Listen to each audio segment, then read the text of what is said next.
কি কি সুবিধা আছে বেংকত?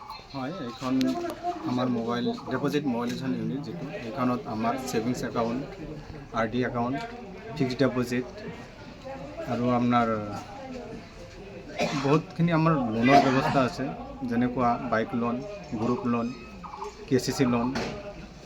তাৰপিছত আমাৰ গ্ৰুপ লোনখিনি আমাৰ আচলতে মহিলাসকলৰ বাবে হ'ব, একেবাৰে কম ইণ্টাৰেষ্টত, যিখিনি আমাৰ এই অঞ্চলৰ মানুহে বেলেগ বেলেগ বেংকৰ পৰা আনে, তাতকৈ আমি নিম্নমানৰ সুদত ইণ্টাৰেষ্টত আমি এইখিনি দিম, যাতে আমাৰ এই অঞ্চলত বা আমাৰ এই সমবায়ৰ আণ্ডাৰত থকা যিখিনি হিতাধিকাৰী আছে তেওঁলোকে যাতে এটা উপকৃত হ'ব পাৰে।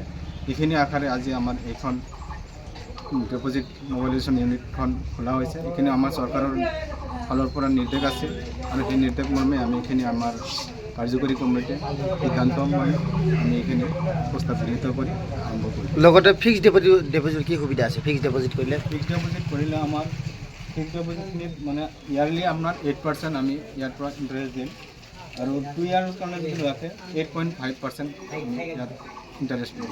অকল সমবায়ৰ মানুহখিনিয়ে পাব না বাহিৰা মানুহ? নাই, সময় কি আমাৰ যিখিনি কাৰ্ড হোল্ডাৰ আছে, শ্বেয়াৰ হোল্ডাৰ আছে, এইখিনি ভিতৰত থাকিব। আজিৰ পৰা অপেনিং হৈছে? আজিৰ পৰা। কালিৰ পৰা মানুহ থ'ব পাৰিব? কালিৰ পৰাই থ'ব পাৰিব। আৰু কি লাগিব ডকুমেণ্টছ?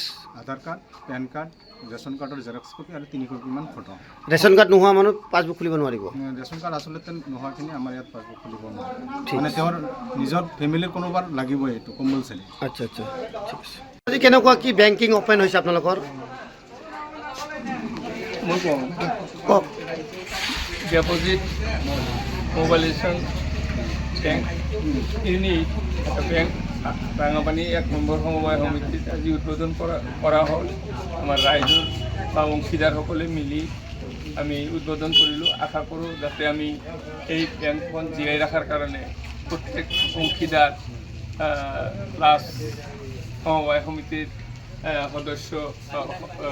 সদস্যা সকলোৱে আপ্ৰাণ চেষ্টা কৰি যাতে বেংকটো যাতে উন্নতি কৰিব পাৰে, ইয়াৰ দ্বাৰা যাতে বহু দুখীয়া মানুহৰ উপকৃত হয়।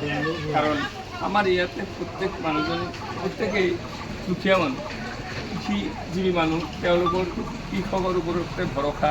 কেতিয়াবা এনেকুৱা হয়, আজি যদি হয়তো 2000 টকা বেংকৰ পৰা লোন ল'ব পাৰোঁ, 5টা কামলা লৈ হয়তো খেত নিকলি কৰিলোঁ বা সাৰ নিলোঁ, তাৰ দ্বাৰাই আমাৰ ৰাইজৰ এই খেতিয়কৰ উপকাৰ হয়। এইকাৰণে আমাৰ বেংকটো খুব লেখত ল'বলগীয়া বা আমাৰ দৰকাৰ। আর গভর্নমেন্টে যদি দিছেও আমি ভাল পাইছোঁ, আমি যাতে ইয়াক বচাই রাখার কারণে আপ্রাণ চেষ্টা করব আর ইয়ার দ্বারা যাতে আমার উন্নতি হয় রাঙাপানি সমবায় শুভ মঙ্গল কামনা কৰি এইখিনি কৈ মই বক্তব্য সামৰিছোঁ। যিকোনো খবৰৰ বাবে যোগাযোগ কৰক 7099017330 লগতে 7099017110 নম্বৰত।